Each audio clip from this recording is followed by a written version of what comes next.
you have heard me talk about Bobb Biehl? Raise your hand in the just yeah. See, Bob, just give Bob a wave. Everybody give Bob a wave. How many of you love Bob before you've even met him now? Right? Right? Bob, all of these people, they already know about you. They've already heard almost every story that I have about you. So you could say Scooby Doo, Scooby Doo, and everybody's gonna love you at the end. Scooby Doo, Scooby Doo. Try it out. They're gonna love you at the end of this meeting. But hey, I want to thank you for taking the time to come and be with my gang and my tribe and speak to us. Now, I'll never forget. My wife and I, we were talking today, Bob, and we're saying, how many years ago was it that I first jumped in my car and drove all the way over to Mount Dora when you had your offices over there, and I hardly knew you, and just had people talk great things about you, and I drove all the way over there to see you. I think it's like an hour and a half drive or something like that, and I met you for the first time, and went into your office, and I had already already wrote a book called The Confidence Makeover. And I told you what was wrong with me, and you looked at me and you said, well, Keith, it's obvious you lack life confidence. And I had studied for I forget, it's like 5 or 6 years on the subject of confidence. And I never heard anybody say anything about life confidence. So let's just start off our evening, maybe just having fun. You can pick at me if you want to, or whatever. Bob, that was 15 years ago. When you saw me 15 years ago, what in the world were you thinking when I first walked in the office? I'm just curious about that. Well, the first thing I thought was beautiful Corvette in the parking lot. And that's second true. thing I thought was, now here's a guy that knows his way around. You brought a gift for Susie because you talked with her on the phone. And so you brought a gift, and I thought that's impressive that he has a nice car, that he brings a gift. That's other-centered. That's thoughtful. That's impressive. There are 3 kinds of confidence in life. There's situational confidence, where a person is very, very confident in a given situation. Let's say, for example, a person grows up to be a professional baseball player, and they've played baseball all their life, every single day nearly. As long as they're on a baseball field, they're really confident. But you get them off the baseball field, they're not confident at all. That's what I call, if they're in a certain situation, they're confident. Baseball, situation, confident.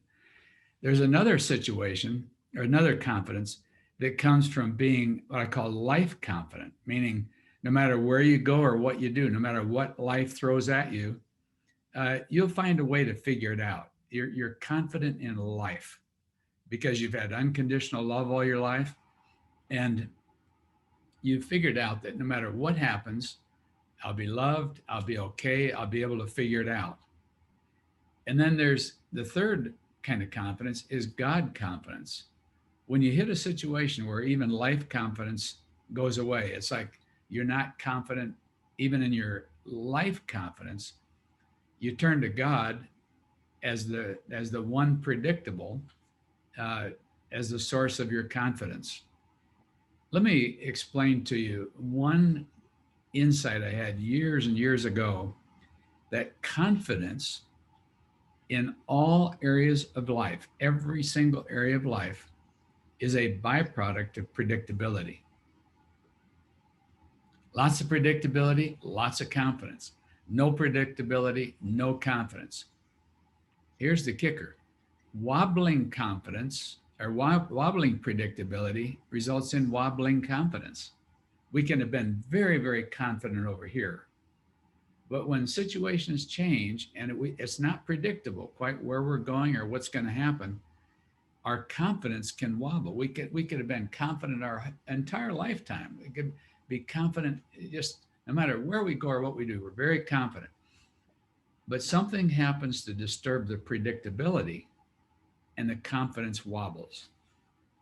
And when we talked, Keith, that first time we talked, uh, it just became clear to me that you had a lot of situational confidence at that point, and you had God confidence, but the life confidence was the piece that was missing.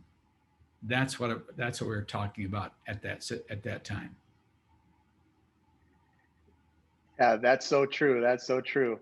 Uh, and I'll tell you, that really helped me. And I thank you so much, because from there, that was literally a total shift in my whole life.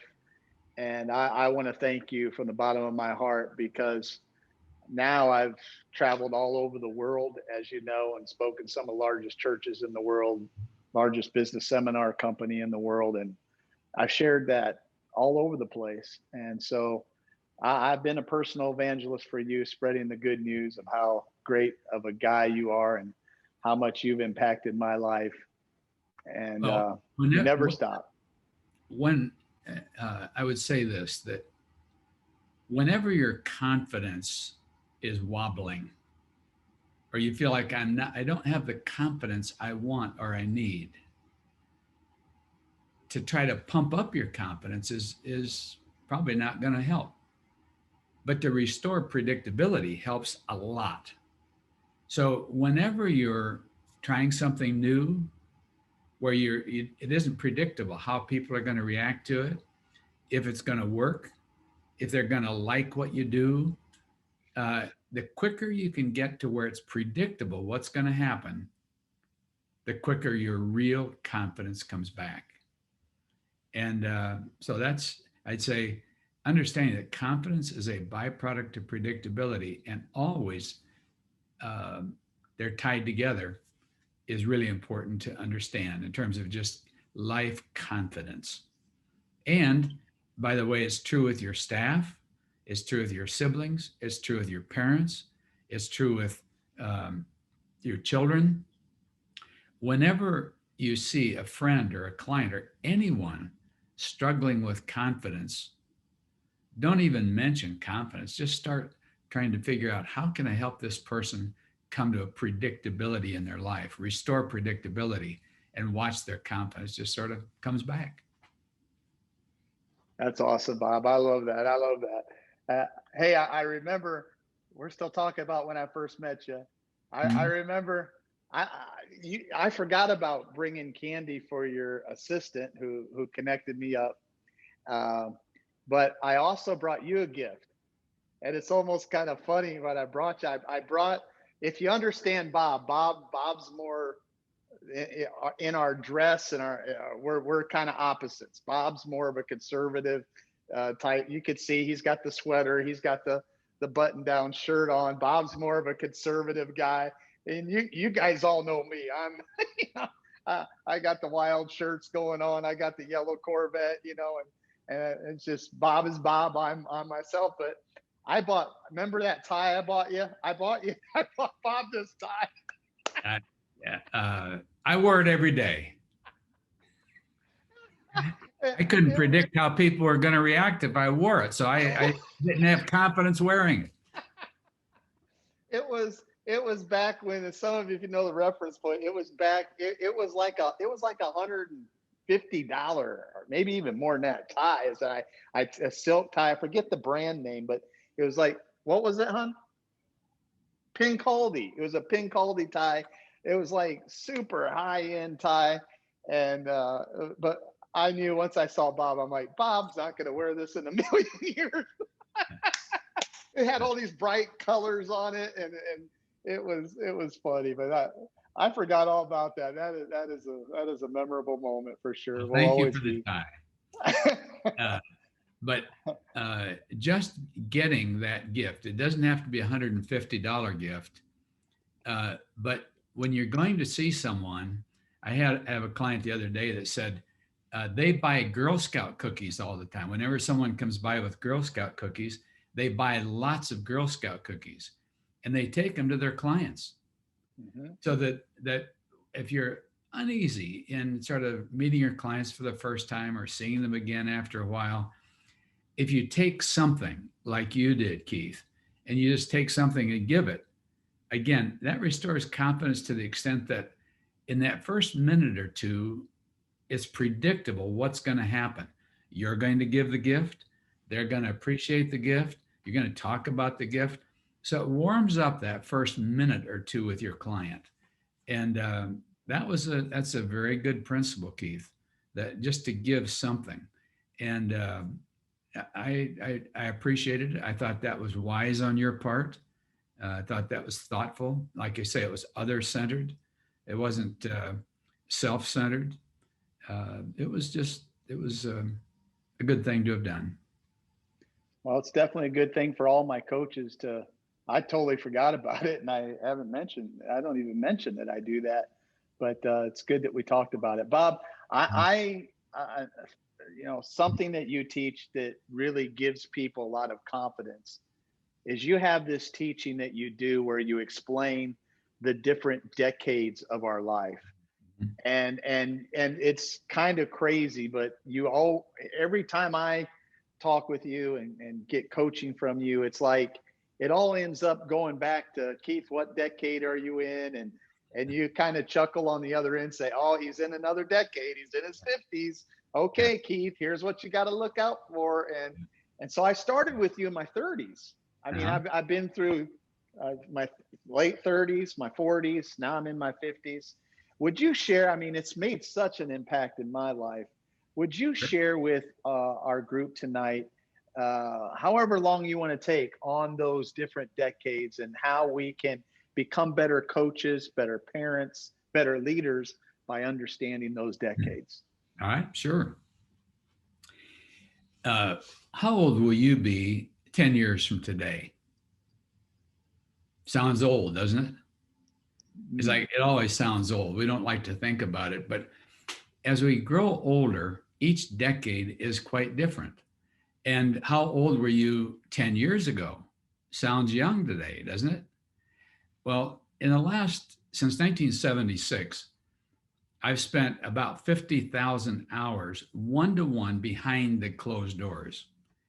And when people pay you as much as they pay me to be behind the closed doors, when you ask them how things are going, it doesn't take them long to just put it on the table.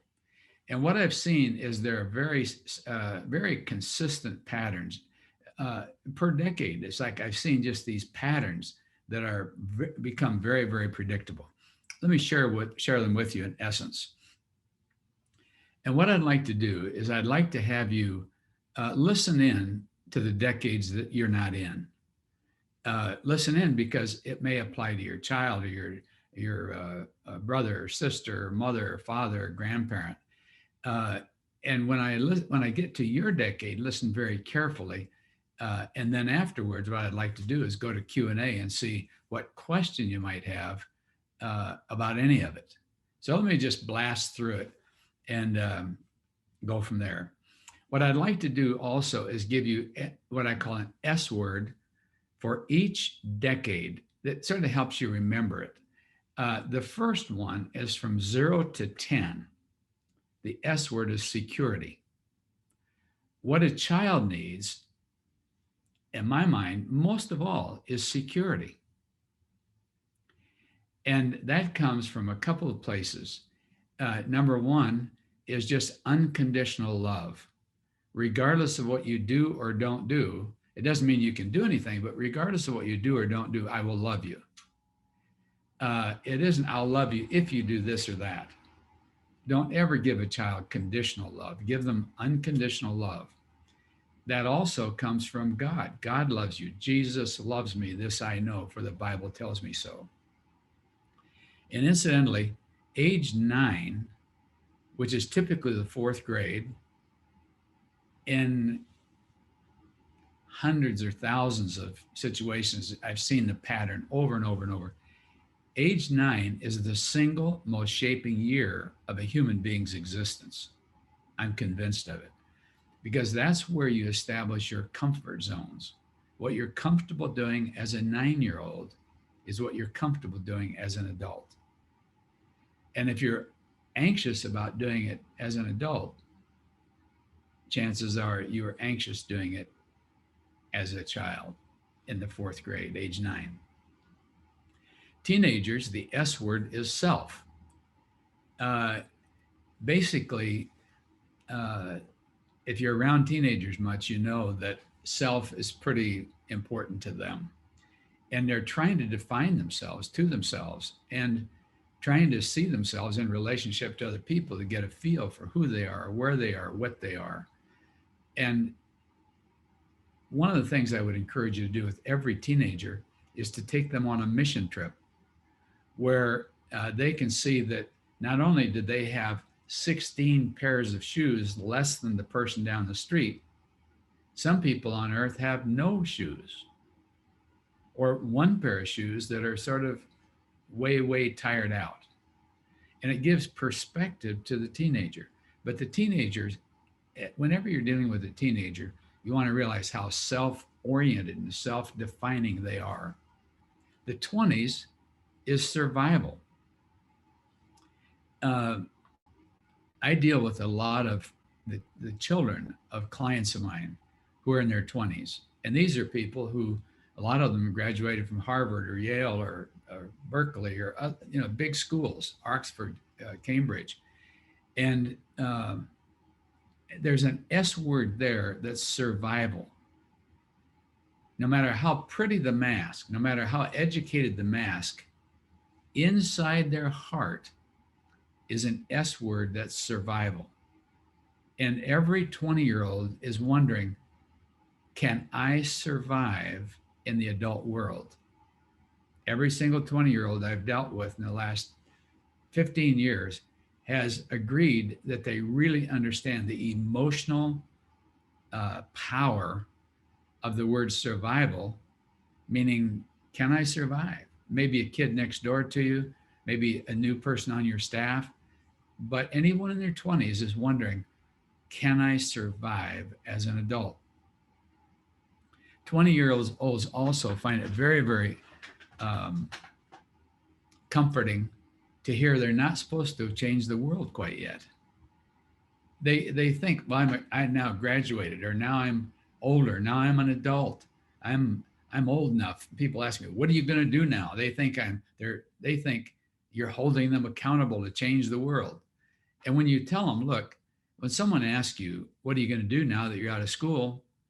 They're not saying, you have to decide. They're saying, I don't know what else to ask you. Therefore, I'm going to ask you, what are you going to do now you get out of school? They aren't holding you accountable. They're just trying to carry on a conversation. And one of the things that 20-year-olds have found extremely helpful is that your 20s are not the decade in which you're trying to decide what you want to do for the rest of your life. The 20s are a decade in which you're deciding what you do not want to do for the rest of your life. So you can work someplace for a year or 2 or 3 even, decide, you know what, this isn't me. I don't like this. Well, get out of it and go do something else that you think might be more you. You work there for a year, you say, well, this isn't me. I don't like this. Get out of it. Go try something else. If you can decide by the time you're 30 what you want to do the rest of your life, you're way ahead of most people, because most people don't know what they really want to do for the rest of their life until they're 40. And I would say 30 to 50% don't know what they want to do the rest of their life until they're 50. So when you're 20, expecting what you're trying to decide what you want to do for the rest of your life is unrealistic. And so when you tell a 20-something-year-old, just relax. Relax, enjoy your 20s. It's the time you're trying to decide what you don't want to do. They go like this. It's like, what a relief. Okay, the 30s. The 30s, the S word is success. The 30s are a decade in which you're trying to decide, how big can I get? How fast can I grow? How big a house can we have? How big a car can I drive? How successful can I appear to be? When I ask most 30-year-olds, do you know what success is? They say, well, I, I guess I'm not sure. I say, would it be helpful for you to have me tell you what success is? Oh, yeah, that'd be helpful. Because they've been climbing what I call the slippery pole of success. It's like a greased pole that the harder they try, the faster they go, the more behind they feel. And I say, success, all success is, this is what success is. Success is simply a feeling.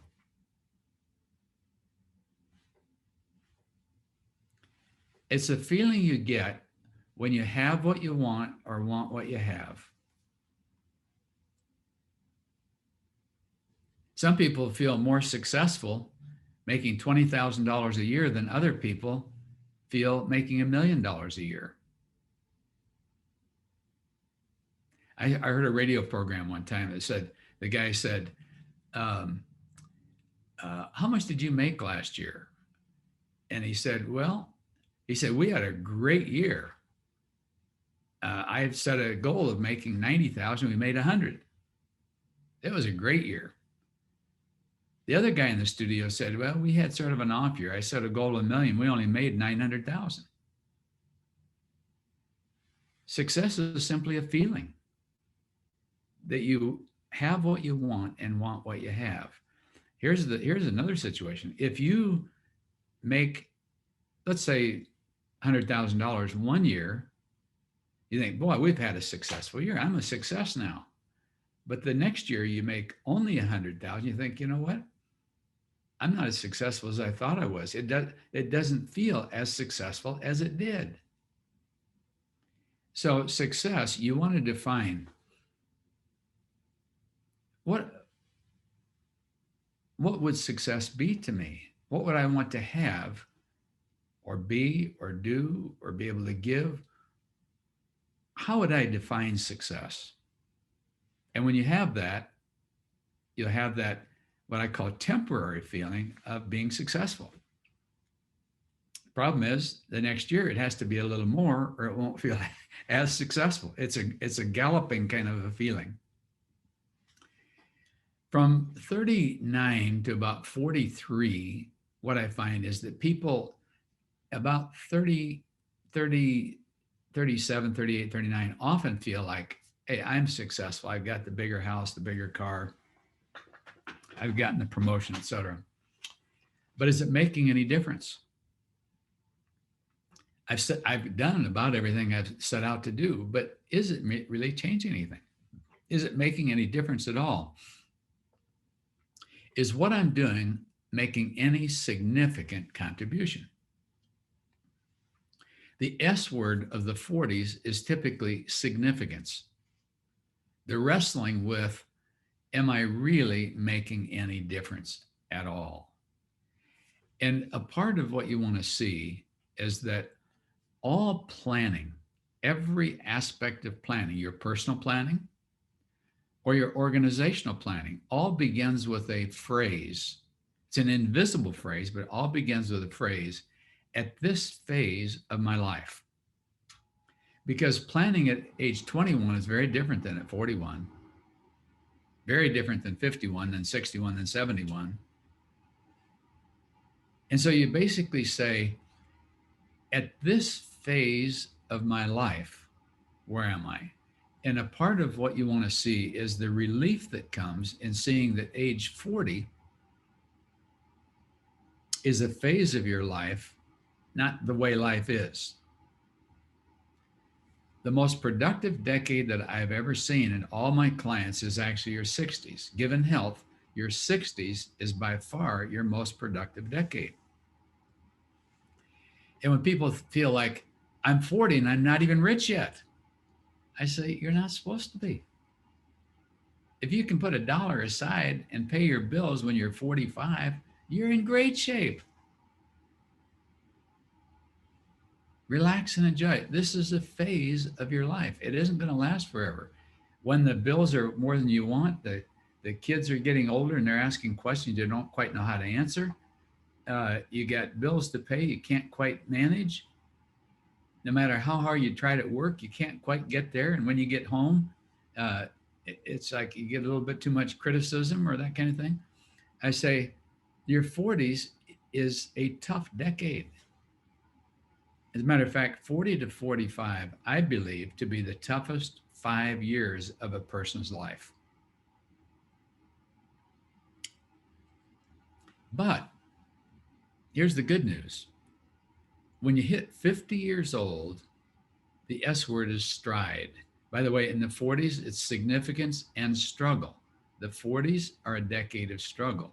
And I don't care if you make millions and millions and millions, it's still a decade of struggle. Now,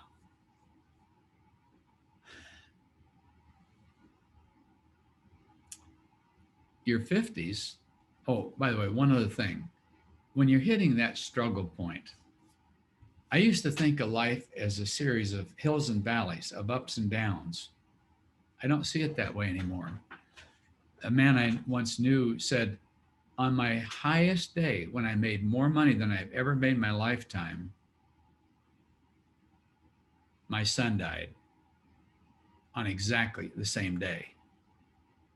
He said, I don't see it anymore, ups and downs, hills and valleys. I see it as a railroad track going through life. You know what? That's been a relief to me. I see that on my high days, I also have low points. And on my low points, I also have high points.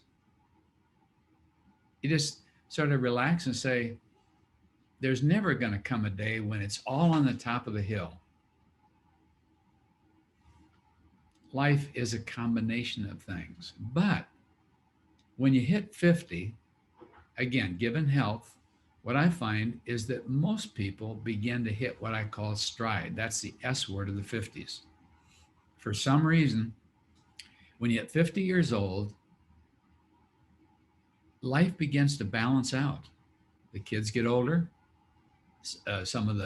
You make a little bit more money. The people know you know what you know. You know what you know. Everybody trusts you at a totally different level at 50. They think, well, that person really knows what they're talking about. At 50, you begin to hit your stride at a level you couldn't at 30 or 40. But here's an interesting thing. From 50 to 53, if you're there, you'll have days when you feel old. It's absolutely predictable. I've yet to have a person 50 to 53 that didn't admit they felt old on certain days.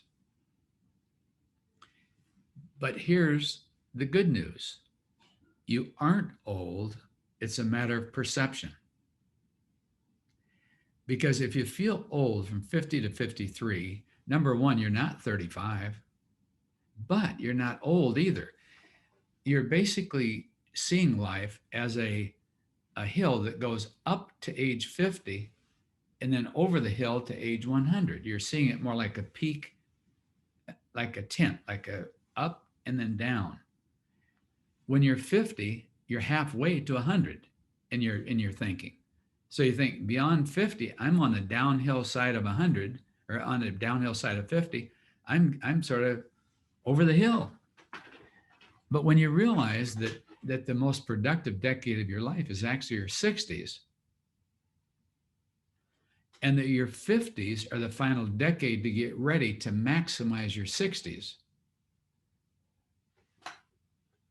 And the second most productive decade of your life is your 70s.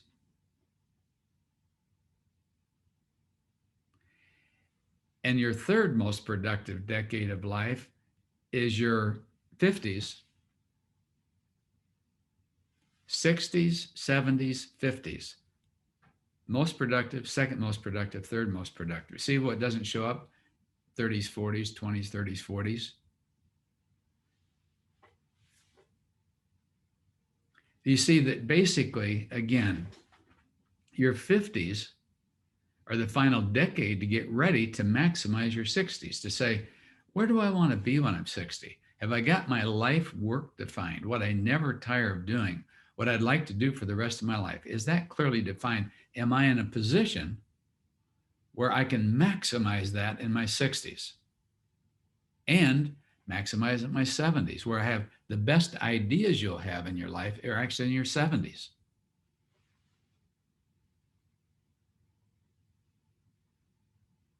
Your 60s, the S word is strategic, assuming health.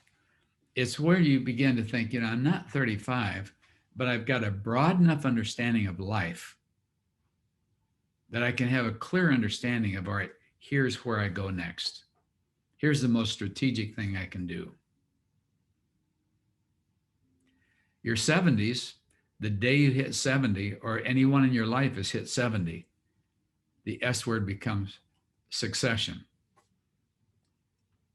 All right, I've built all this stuff up through my 60s. Who's going to take it over when I'm gone?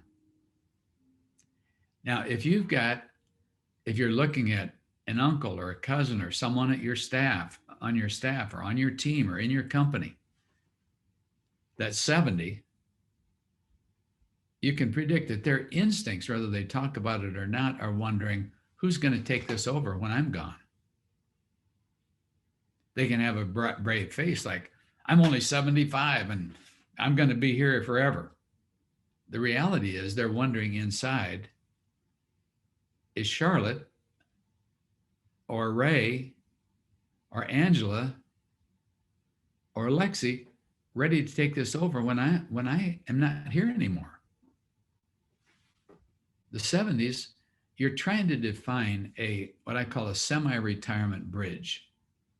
Not retired, that's probably in your 90s or maybe your late 80s, but your semi-retirement can come anywhere from 45 to 75 to 80. Right in there. It's not retiring, but it's semi-retiring. Instead of doing what you have to do to make a living, to do more of what you get to do because you've made a living. And when you tell people you're retired, they look at you like, well, what good are you anymore? When you look at people and you tell them I'm retired, they think, well, they're out of the picture. It's like you don't have to pay any attention to them anymore. And I say, if your parents are ready to retire, tell them about this.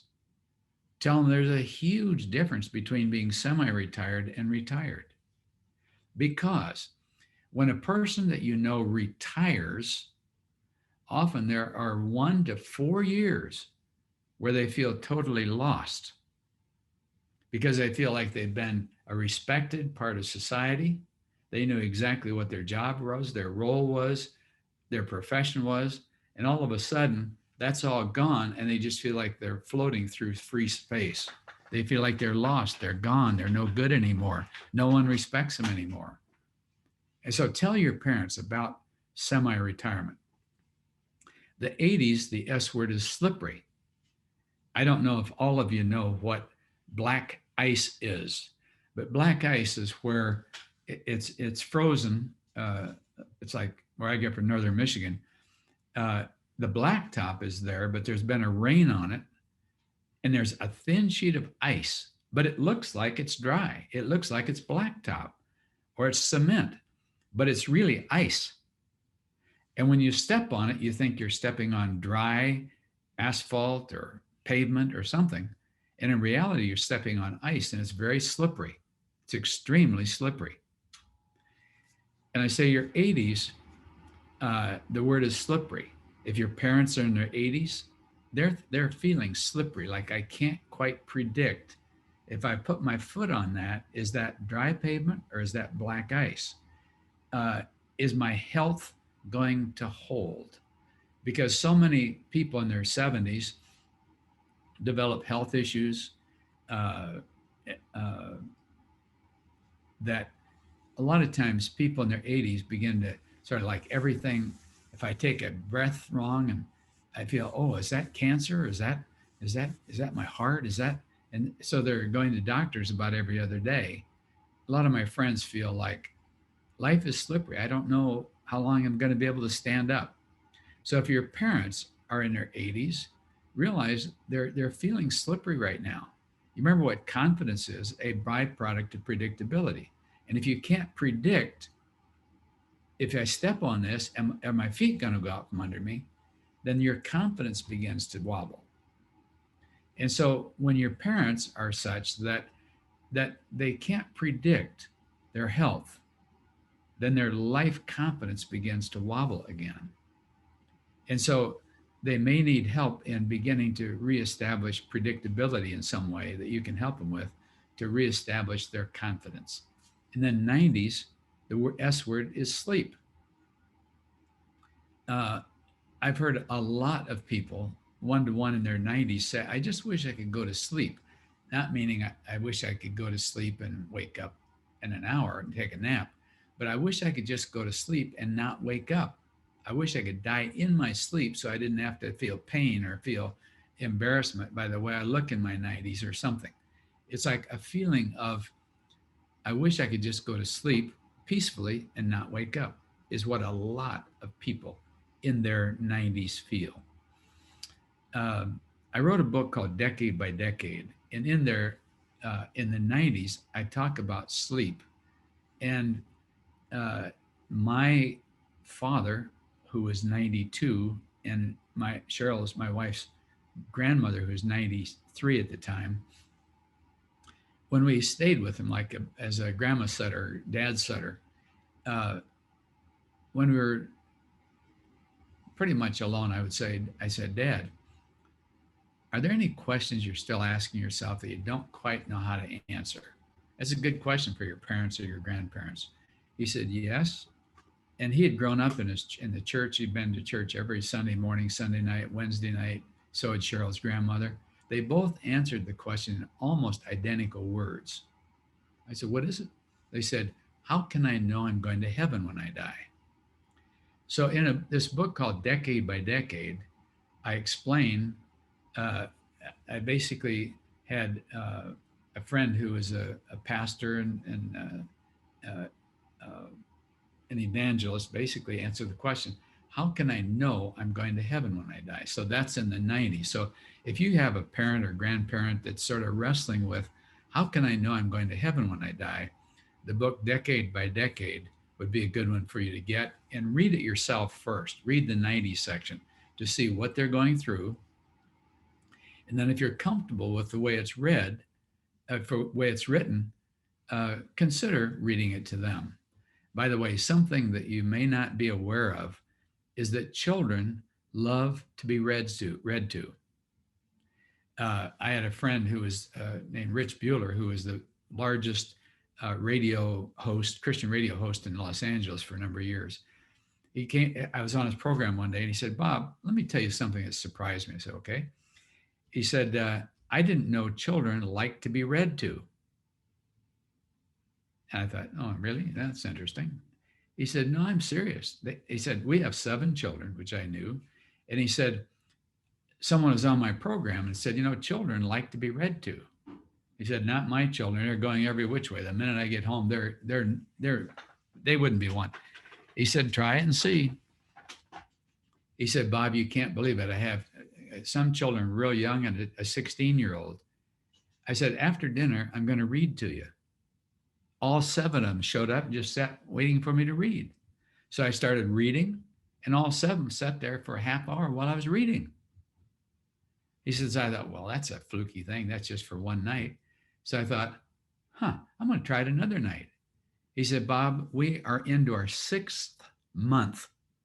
And the children, all 7 of them, just sat around and listened to me read."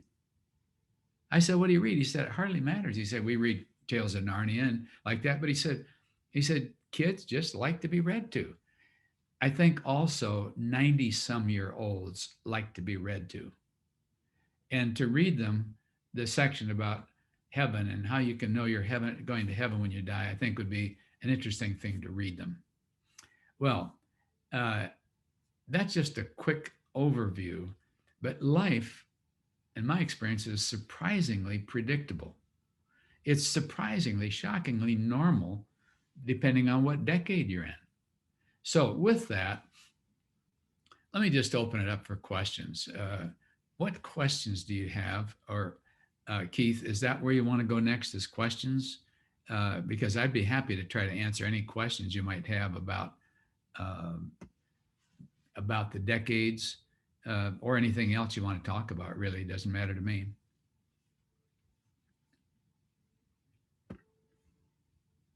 Questions? I have a Sorry, question. sorry. By the way, this is the book right here, Decade by Decade, that Bob Biehl's talking about. I ordered it this week. I actually have it in my. We have a lot of things in storage right now, and so I ordered it again this week so that I'd have it ready for you. And then when you order his book, Decade by Decade, which he breaks down all of this in further detail. Now, why did I want Bob to teach you guys this important decade by decade and learning how surprisingly, like he says, how surprisingly predictable each decade is? Because when I first met Bob, I was in my late 30s, right? And I was a consultant. I was a coach. That's back when I started the confidence coaching brand. Well, I what I found out was I was coaching people way older than me. I was coaching people who were in their 50s, some were in their 60s and mid 60s. And here I am. I'm 30. I'm 38 years old, and I'm coaching gray-haired people, and I don't have any gray hair. Yes, I didn't have any gray hair back then, but because Bob taught me this, I was able to like people would say, how do you know that? Then I would always say, well, because I have older mentors who've poured into my life and they've taught me about how you're feeling and what you're going through. And so and then they're like, wow, this is unbelievable. So this is a really great coaching tool for all of you that, man, you can just zero in on that person just knowing how old they are, Yeah. and you can really bring a lot of help and confidence, and most important, what Bob's talking about, you can help them just relax in the Mhm. decade that they're in. And what are you doing? You're taking some stress off of them. Yeah. And so I want to encourage you to go to Bob's website and pick this book up, bobbiehl.com. It's really simple to go over there. Now, And before yes. you before you do that, let me explain something else. Um, in the 90s, a lot of people read it and want to share their faith about how to know you're going to heaven when you die. And so we set up a separate website called Book Evangelism. Others give this away as a tool to help someone come to faith. And a lot of people say, I, I read this. This is amazing. I'd like to give this just as a gift to my cousin or my uncle or my grandparent, or I'd like to read this to my grandma or something. So we set up a separate website called Book Evangelism. And if you order um, the book on bobbiehl.com, it's $20. They're selling well at $20. But if you go through Book Evangelism, we give it to you for our price, which is $2 a piece. So you order 10 of them for $20. So they're just $2 a piece. If you're going to give them away, now, if you're going to sell them, if you're going to have in your practice to say, uh, I would like to, I've got some tools I'd like to make available to you for $20, and you're going to make money on it, then we'll give them to you for 50% discount. But if you're going to just give them away as a part of your ministry, a part of your just giving to friends or loved ones or aunts or uncles or cousins, you can get them for 10 for $20 just at bookevangelism.com. So uh, I'm not sure you knew about that, Keith, but that's fairly recently. No, I'd have went there and bought 20, 40 of them and gave them to everybody tonight. however many, but I don't want to, I like them to go on over there. That's such a great deal. I mean, that is, go on And over there and get that. yeah, Can Sherry, Coach Sherry, D, she is on tonight. Awesome, awesome. Hey, I didn't see you over there somewhere and all that. Hey, Sherry, can you post that in the comments, that website, so Certainly. that everybody can go over there and Bookevangelism.com. Great. Thank you. Lexi had a question a minute ago. yep, Lexi, go ahead. Hi, Bob. I just want to say, first of all, thank you so much for your pearls about the decades. I think it was really beautifully presented and super helpful with my practice members and patients. And they're all over the different decades. And one comes to mind that's just approaching 60. And so this will be extremely helpful in helping her to navigate. So That's a tremendous relief to the person in their 50s to see that they're not over the hill. What their response typically is at like 50 to 53 or so is, oh, you've given me a whole new life. mhm. And so again, you can be like Keith was saying, you can be 23 and give a 50-year-old a whole new life just by helping them understand that for $2. Just give them a book and have them read it, and it's a whole new life for them. Go ahead. Yeah, no, it's beautiful. Thank you. And so my question to you is part of what I do is prevention. So in your 40s, you talk about the struggle. And so if this is something I'm talking to a 38, 39-year-old, hey, you're about to enter a decade that's about struggle. How do you help coach and navigate and just embracing the crud, as you're going to call it, right? That's my first question, and then I'm going to piggyback off of that with the 40 and 50-year-old. Hold that Yeah. one. I can't remember two questions at once. Okay, I'll stop. Yeah, go ahead. Well, first of all, if you're, let's say, working with a 37-year-old or 38-year-old and Yep. getting them ready for that decade that's coming, first of all, help them deal with significance and try to figure out and help them see how their successful world makes a significant difference if possible. Secondly, help them remember or see that their 60s are the most productive decade. They're not trying to be the world's most famous, wealthiest person by the time they're 40. Because so many people think I'm supposed to be rich when I'm 40, and it puts tremendous pressure on them. And so they work night and day. And so there's no sense of balance. A lot of times, by the time you're 38, there's very little sense of balance between personal and professional life. And so that's what causes part of that struggle in the mid to late 40s is because you've been working so hard, you've neglected the family, the kids, the teenagers are a mess. When you get home, your spouse doesn't even hardly recognize you. And when they do, it's like, why didn't you come home earlier to deal with the kids? It just becomes a real mess. So anything you can do to help a 30-something-year-old define success, but keep balance in achieving it is helpful. Now, let me just take a quick minute to say that balance in life is a byproduct of calendar. Confidence is a byproduct of predictability. Balance is a byproduct of calendar.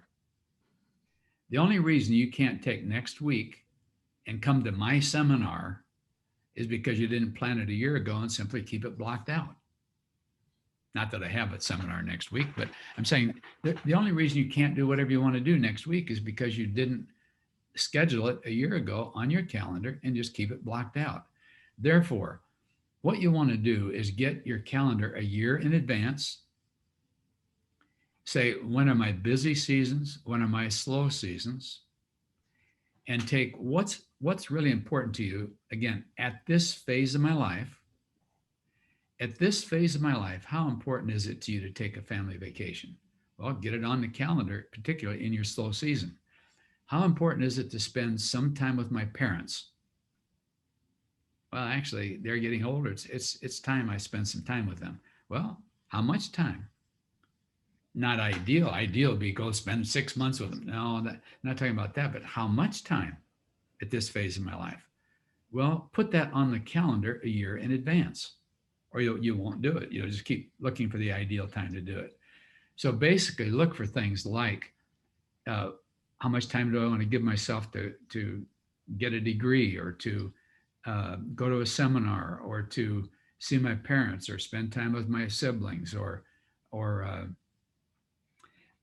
set aside for planning. How much time do I want to set aside in my world at this phase of my life for planning? A private in the Army sets aside no time for planning. They just do whatever the sergeant tells them. But as you go up the chain, a general does no fighting. A general's 100% of their time is planning. And so the further you go up in leadership, the higher percentage of your time you need to spend planning.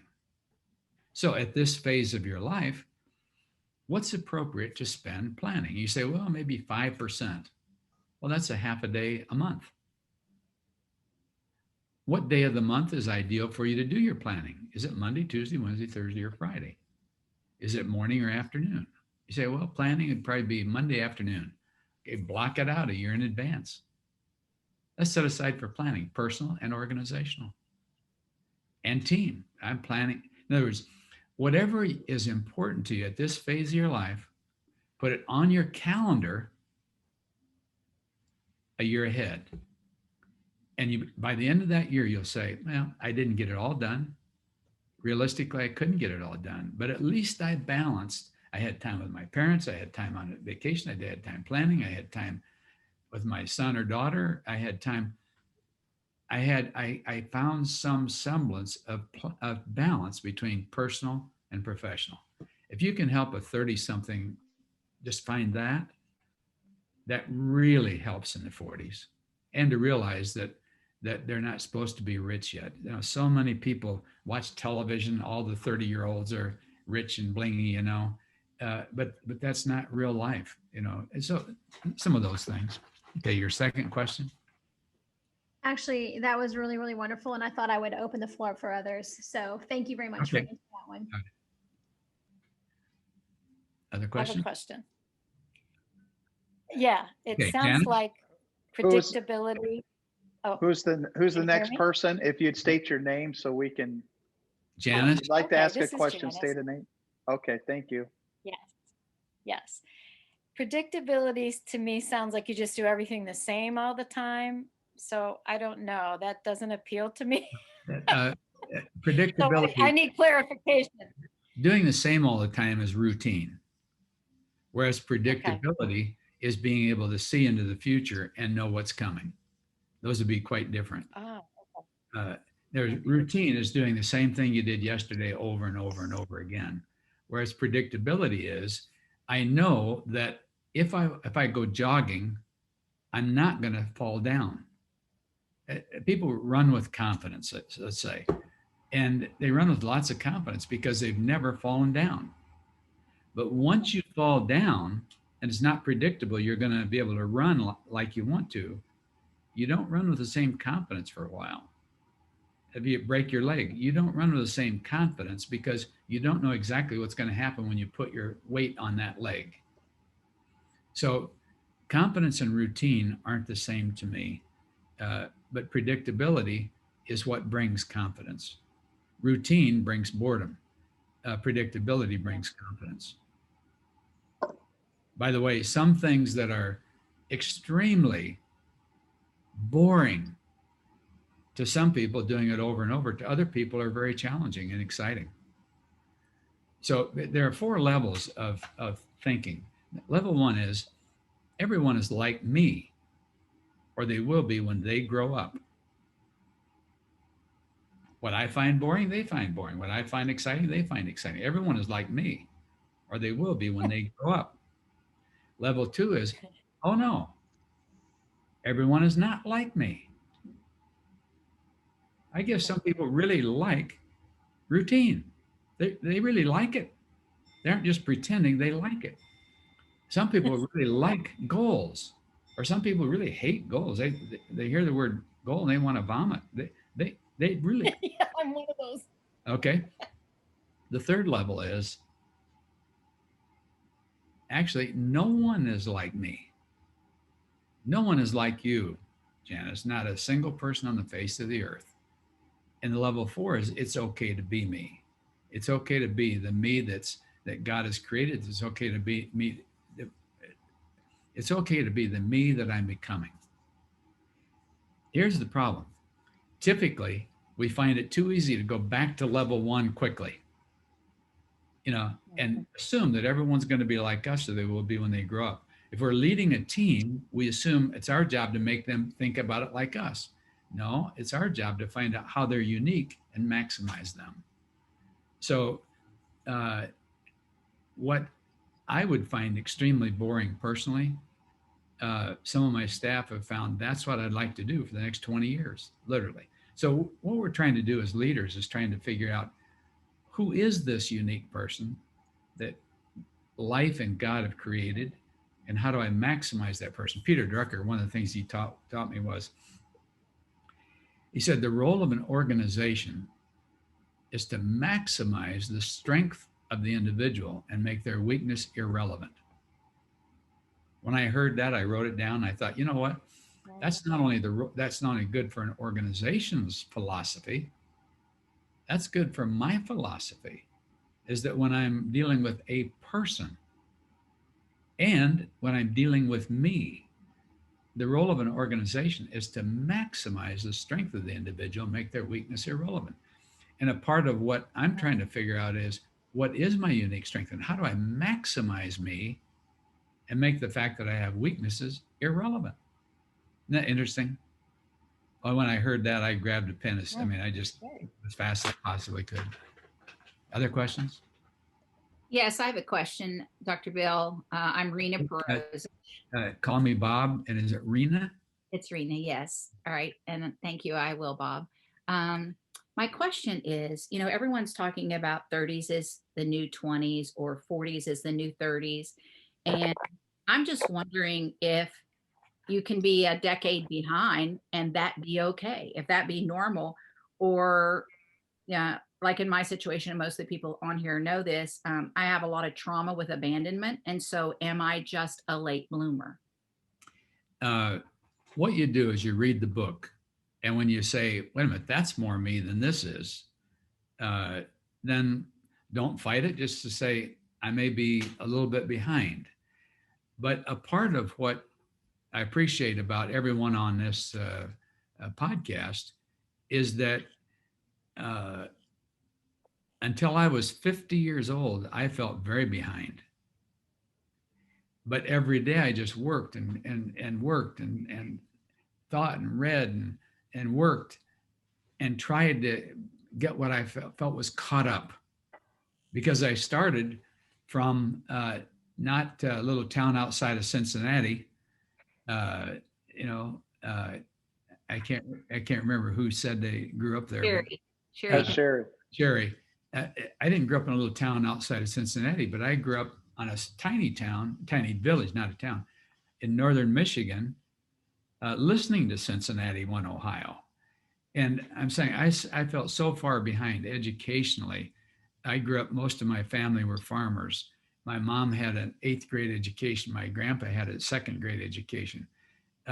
It's like we had no money. I make more money in a day than my dad made most of years of his life.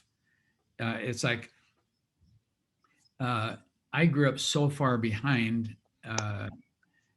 It's like it was just so far behind. But as you keep investing and growing and trying and learning and reflecting and praying and meeting people and talking, and you just keep having an insatiable desire to grow. As you have that insatiable desire to grow into your potential. When I was 50 years old on my 50th birthday, I said to my wife, Cheryl, I said, you know what?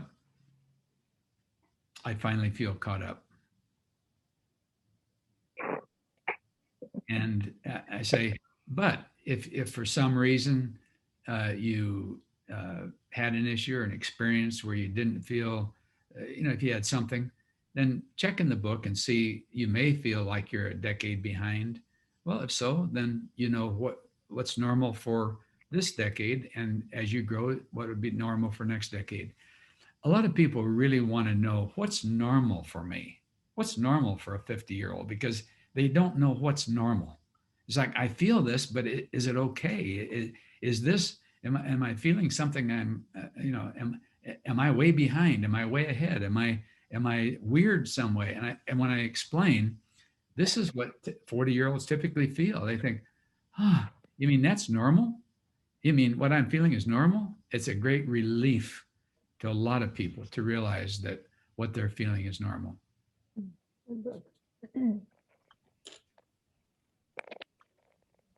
Question. I have a question.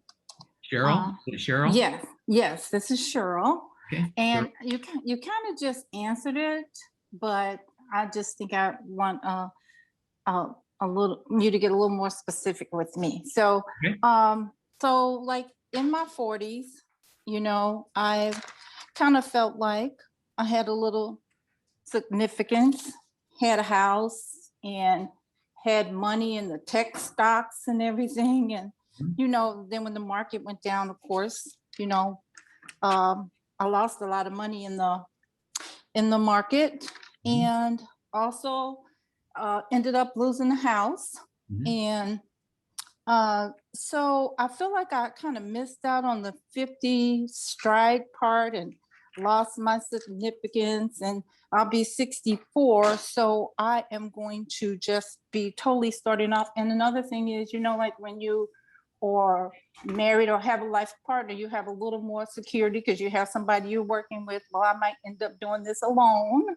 Mhm. So how do I make the most of my 60s right now? Well, And Cheryl, you're not in an easy place. I really appreciate your candor and just sharing where you are. Mhm. One of the things I would say to you is that uh, there's a principle I learned. Uh, I have a cousin who grew up in the same exact town I grew up in, Mhm. way behind, etc. The difference was about 15 years ago, he was worth several $1 million, and I just was trying to make ends meet at a certain level. Mhm. We had breakfast, and I said, "Tell me something. How'd you get so stinking rich?" I was just like, "How did you do it? We grew up in the same little village. How'd you get so rich?" He said, "Let me tell you how I did it." And I am going to answer your question. I am in the process of answering your question. Right. He said, "Well, when I was 8 years old, our mutual friend Rodney said, 'Hey, I'm going down to buy a baseball glove. Would you like to go down and buy one with me? Would you like to go down with me?' I said, 'Sure.' So he said, we went down to this building called the bank, and we walked in, and he handed him a little black book, and he said, 'I'd like $8.37, please.' And they wrote something in the little book, and they counted out $8.37. We took that money, we went down to Gamble's Hardware, and he said, he picked up the glove and put it on the counter and said, 'I'd like to buy this glove, please.' And they said, 'That'll be $8.37. So I pulled out of his pocket $8.37. We walked out of the hardware store with a brand new glove. I said, 'Rodney, how does this work? Is this magic? All you do is carry this little black book and you can have whatever you want?' 'Oh, no.' He said, 'It works like this.' He said, 'Whatever you make, you put some aside in the bank, and then whenever you really need it, you've got it.' He said, 'Bob, that made perfect sense to me that day to my 8-year-old mind.' And he said, 'You know what I decided? I decided that from that day on, no matter how much I made, no matter what I was doing, no matter how many dollars I made, I put 50% of it in a savings account.' Mm. He said, and to this day, at that point, he was about 60, 65-ish. Mhm. He said, to this day, I've done it. Now, Wow. I'm not saying put aside 50% to any of you, but the next part of the story is I thought that made sense to me. I Mhm. saw what I'd been doing wrong. What I'd been doing was making so much money, Mhm. carrying on a lifestyle, giving to God, and then and then putting aside whatever was left. Mhm. Nothing was ever left. Mhm. So that day, I decided, I'm going to start putting aside some money out of whatever I make. I'm going to put aside a certain percentage. Mhm. When I got $1,000 in a savings account, Mhm. Cheryl, I was a different person. I was a different person. What I would suggest to you as a thought is, I don't know how much you have in savings right now, but I would say start setting aside in your savings account something, Mhm. 1%. Start building your savings account. Remember, confidence is a byproduct of predictability in all areas. When it isn't predictable, if something happens, I won't have money to pay for it. Mhm. Then life confidence is sort of wobbly. But when you begin to get a savings account where you say, well, if my car broke down, I could afford a new tire. If something happened, I could afford new brakes. I could afford a new car. I could afford whatever it is I need based on that savings. It gives you a totally different sense of security. Mhm. And I would say, regardless of where you are, I would encourage you to start that process today. Okay. Let me think for just a minute.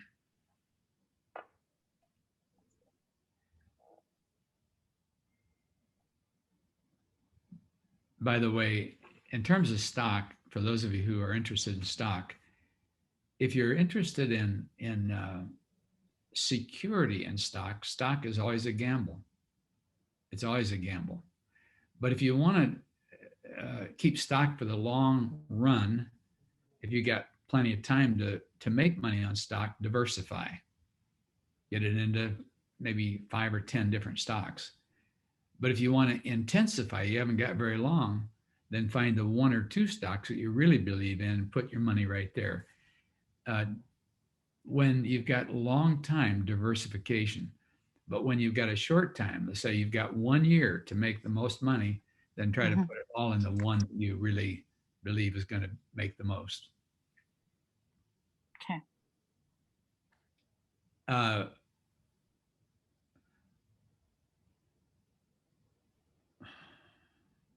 one other point that I think applies to not only you but everyone. I wrote a book called Mentoring back in the early '90s. It's still available. It's in its 8th printing, I think. Um, by the way, I've arranged with Keith so that after today, um, you can get any of the materials on my website for 30% discount for the next 30 days. 30/30. 30, that's 3430, FOUR. That's the passcode. It's called Johnson, JOHNSON, 30 430. And that'll be a 30% discount for the next 30 days. So that if you want any of the materials, but an example is that book on mentoring. I think we all need mentors. And for any of the singles on the podcast, I would encourage you to see a mentor just a little bit like a spouse or a partner, where you've got someone who cares about you, who you can bounce ideas off of, you can go to for counsel, etc. And what you're looking for in a mentor is simply someone who you have a relationship with, that cares for you, that's got a little more experience than you do. They don't have to be older than you.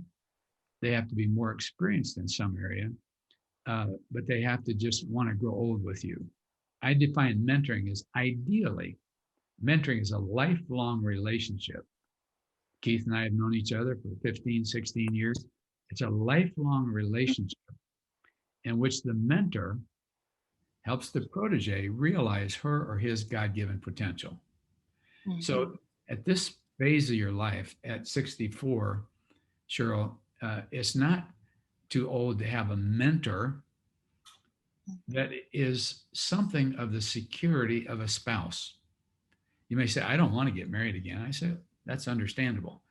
But to have a mentor to play the role, something of the role of a spouse might be helpful to someone who says, I don't think I'm going to get married again, or I don't think I'm ever going to get married. It doesn't say you can't have someone who is a partner with you in life that's got more experience and wants to see you realize your full potential. At the same time, you want to provide that same mentoring for people who you care about and want to grow old with and see potential in their lives as well. Okay. That's excellent. Thank you, Okay. Cheryl, Thank for you. asking. Thank you for Thank Cheryl you. for asking that great question and being just, coming and just being real. I love that so much. So awesome. And all of you are here because, God put it on my heart to really enter into the phase in my life where I mentor many, many, many more people. And I've been so blessed to be able to be surrounded by such an amazing group of people. So many of you are so much more smarter than me. You're so gifted. You're so talented. You have so much. And if we can learn anything from Bobb Biehl today, hey, you're in your 60s, Cheryl. This can be the best decade of your life. You can turn it around. You got it. Your 60s. You got your 70s. And man, I'm telling you, give a person 5 years, you'll be shocked what you can accomplish if you just get focused and get moving, and then you add the God factor back. God's favor on you can do amazing things and turn things around for you. So thank you for sharing, Bob. Wow, this has been amazing. Now I'm gonna hit you with some quick questions. Okay. And this is like quick fire. You don't have to go into a big long explanation. I'm gonna get through these 10 questions, and I'll stay here till tomorrow. So listening to you, I can listen to you for 5 weeks. So however long you want to go, you just go. And if they want to drop off like flies, that's all right. I don't care. Have you guys enjoyed this so far today? Hey, let's give Bob a big hand clap. Come on, let's give him a big hand clap all across all of our people. Now you see what I'm talking about. You see why I've had this person in my life for so long. Okay, here it is. Bob, I surveyed some of my people and I've got a list of 10 things what they want to ask you. Okay. Here's number 1. What is the most important? If you can if you'd all make sure you got your lines muted, that would be great so we can get these. I maybe just Cheryl made me have hers still on. I'm hearing somebody. It might be Cheryl. Okay, here we go. Here's the first question, Bob.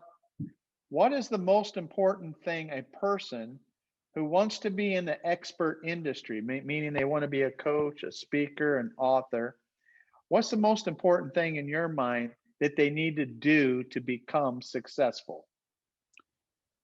First of all, one of the things that's very helpful to me to see is that you can define what you're really trying to do with one verb and one noun. I am about strengthening leaders. Strengthening is the verb, leaders is the noun. Feeding children, rescuing dogs. In other words, you want to have that kind of clear focus about what you're about, first of all. And then if you've got clients, if you're coaching, consulting, mentoring, if you get clients, then listen with what I call elephant ears for wants and needs. What do they want or what do they need is really key. I had a guy say to me once, he said, you can listen for an hour or 2 hours and have your lunch and eat your spaghetti until you hear the word want or need, and then write word for word for a paragraph, and then never lose track of that. And that's been very good counsel to me.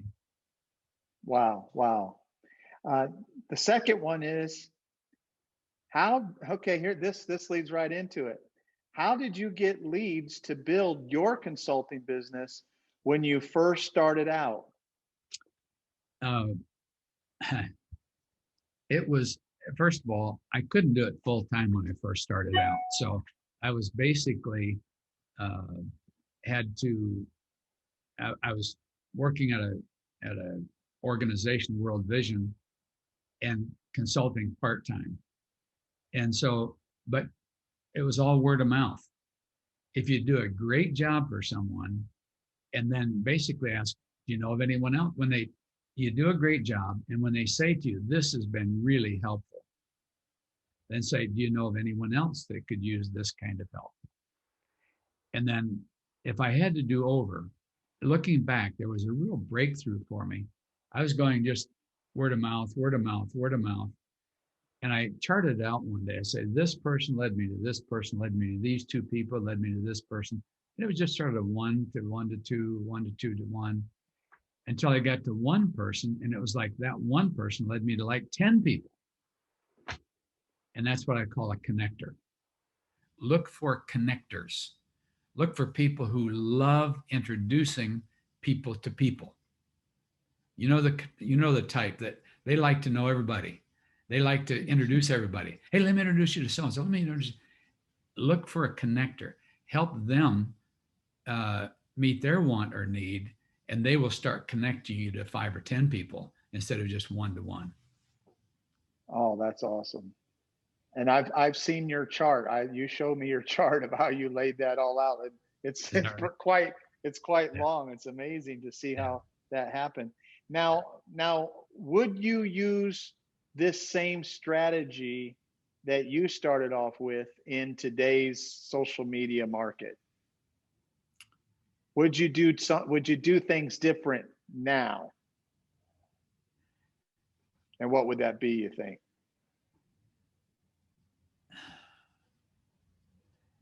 First of all, I created paper brochure, like a 8.5 by 11 folded twice, 8.5 by 11 brochure.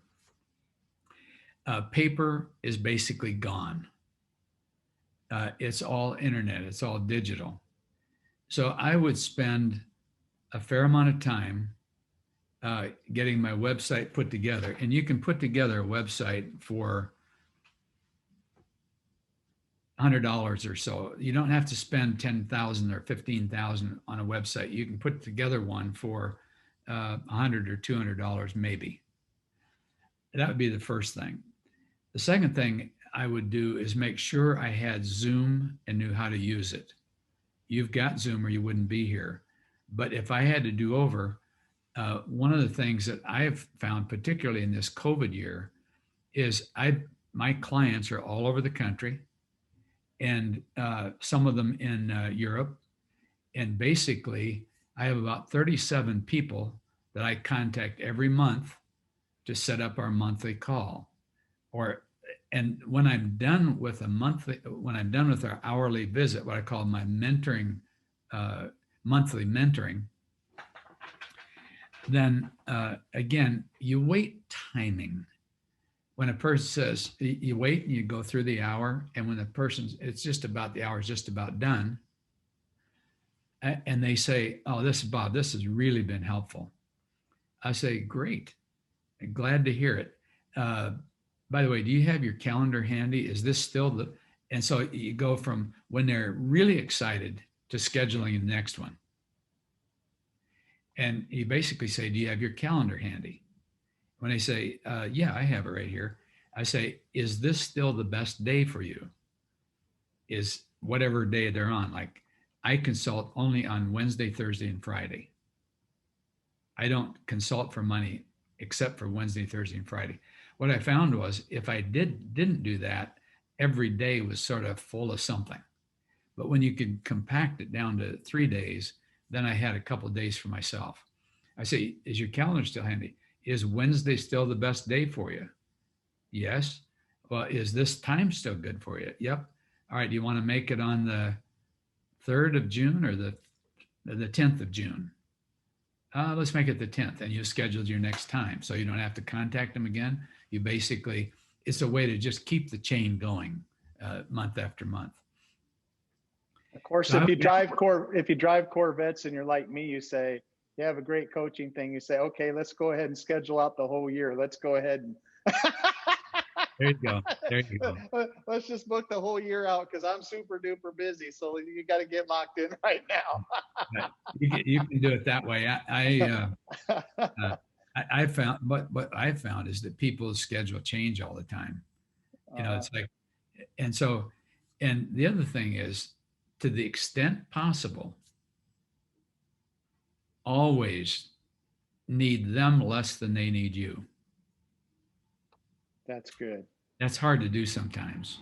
It's like you feel like, I need some money. I need this $100 or whatever it is. I need this money. But if you need it more than they need you, they'll feel pressure from you. Yeah. But if you don't need it, and you're just trying to serve them what they want or they need, and you say, you're basically saying, since this has been so helpful, have you got your calendar handy? Let's look at next month, because you may also find that you're busy the next month, or you want to change it and you don't have to go back and change it. But anyway, so I'd have a website. I'd be very familiar with Zoom and do a lot on Zoom. I would probably get on, on the social media, Twitter, Facebook, etc. And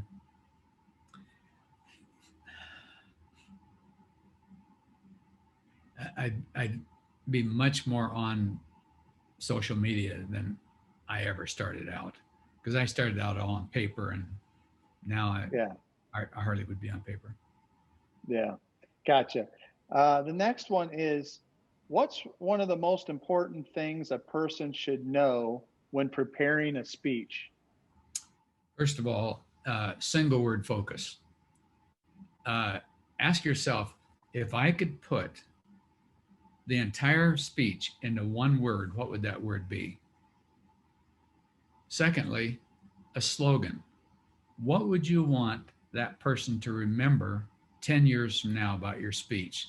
Not just you gave a good speech, but what principle, what insight, what aha would you want that person to remember? By the way, have you ever heard Viola Jackson speak? Oh yeah, I heard her once 10 years ago.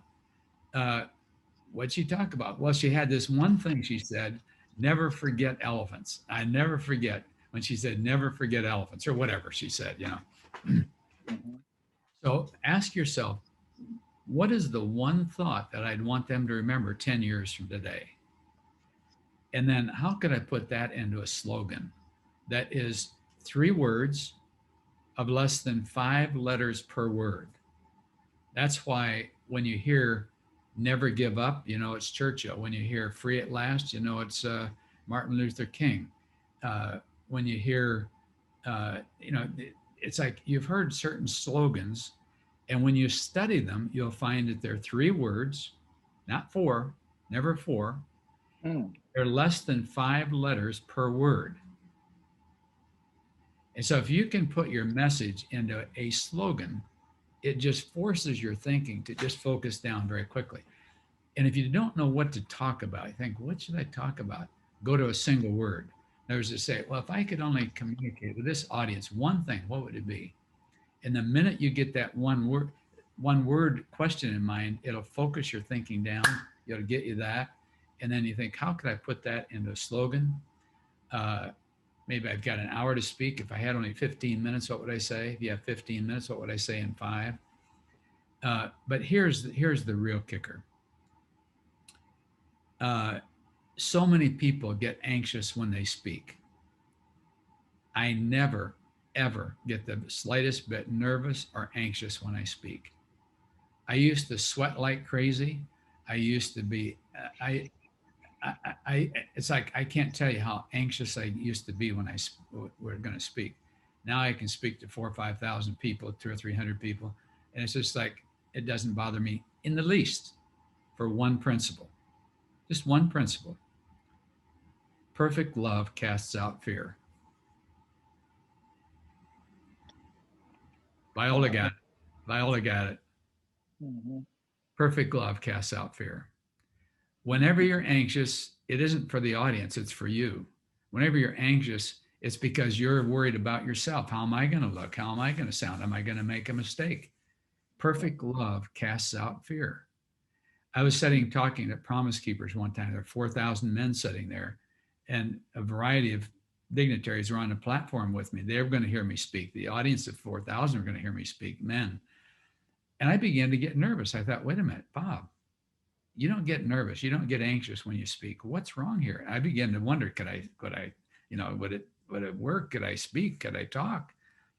And I thought, what's wrong? I said, you're worried about how you're going to come across. So I started in my mind talking to the men in the front row. And I said, sir, if you will listen to me on this subject, your son will be okay. Sir, if you will listen to me, your relationship with your wife will be better. Sir, I said, by the time I got about 7 men down, all fear was gone. Perfect Beautiful. love casts out fear. Beautiful. Bob, you have written many books. What advice would you give to a new aspiring author?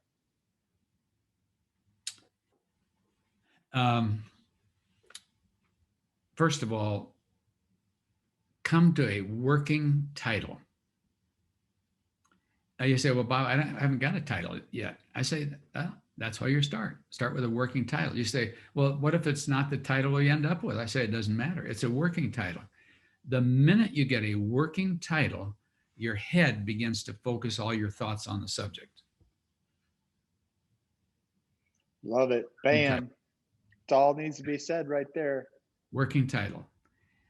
Next, you go to a 10% outline, meaning if you want the book to be 228 pages, then you got a 400-page manuscript.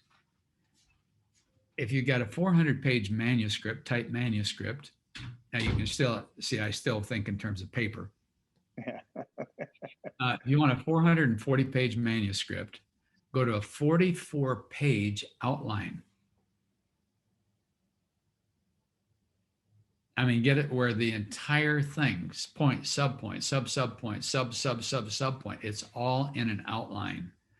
So that when you start at point 1 and can go clear to the end of the book in outline form, it's just smooth as glass. Then you get a person who the person in the audience, if it's written for 20-year-old college students, get a 20-year-old college student in front of you. Say, hey, would you like me to hear what I've written I'm writing in a book? Yeah. Okay, get the person in front of you, turn on a recorder, and just teach them the outline.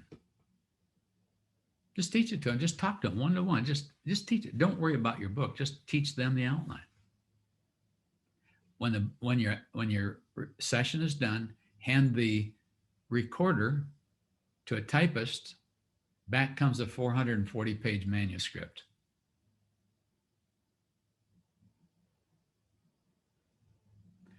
Read through the manuscript, strike out words you don't want, rearrange sentences, but just go through it a couple of times and you're going to find that it cleans itself up pretty good, because it's like warm. Oh, you tell the person listening to you, you tell the college student, any word that you do not understand, give me one of these. In any sentence, you have to hear it twice to understand it. Give me one of these. Because if they can't understand it, neither will the reader.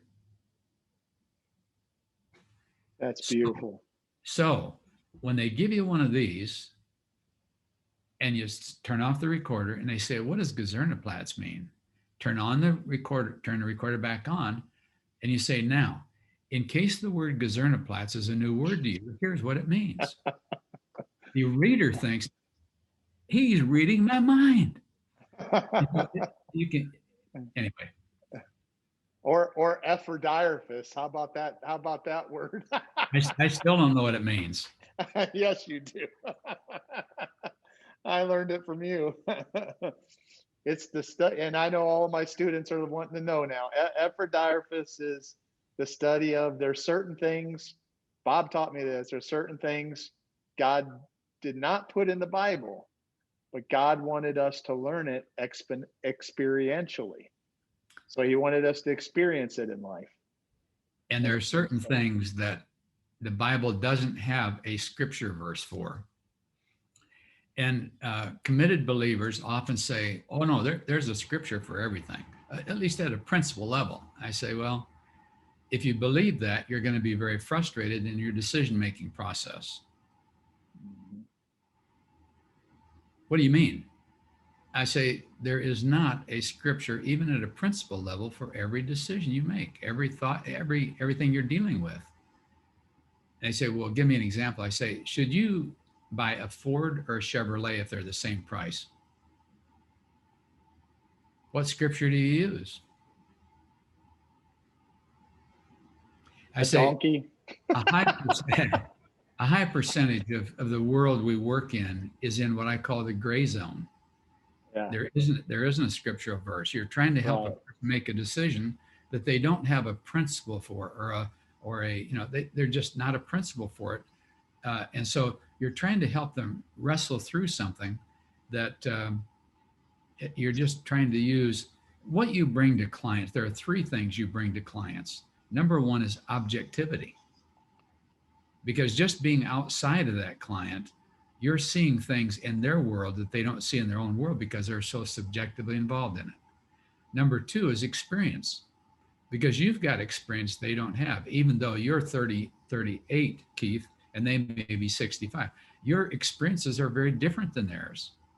And the third thing you bring them is wisdom, both yours, the Bible's, and the other people you've encountered in life.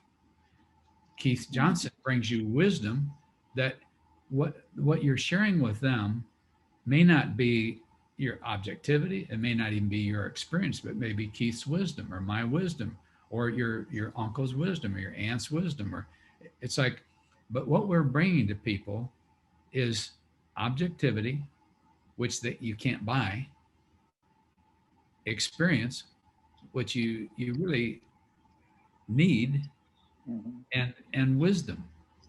And wisdom is basically, at an essence level, wisdom is the same thing as leadership at a certain level, by definition. I define both leadership and wisdom this way. Let me give it to you for leadership. Let me tell you what leadership is. Leadership is knowing what to do next. Knowing why that's important, and being able to bring the appropriate resource to bear on the need at hand. Whoever does that will emerge as the leader, whether they're in a position of leadership or not. Knowing what to do next, knowing why that's important, and knowing how to bring the appropriate resource to bear on the need at hand. By the way, in the Leadership Academy, in the catalog, I spend 24 sessions going over things that I've experienced that every single leader has to deal with, whether it's decision making or problem solving or whatever it is. The book Leading with Confidence and the book and the Leadership Academy are where I talk a lot about leadership, but it's wherever I use it, it always means the same thing: knowing what to do next, knowing why that's important, and knowing how to bring the appropriate resource to bear on the need at hand. Now, does that make sense to you, first of all? Okay. Now, what is wisdom? Who's the wisest person you know? Get them in your head. When you go to them, what happens? When you go to them and said, hey, I've got this situation, I don't quite know what to do with it. Well, could you help me with it?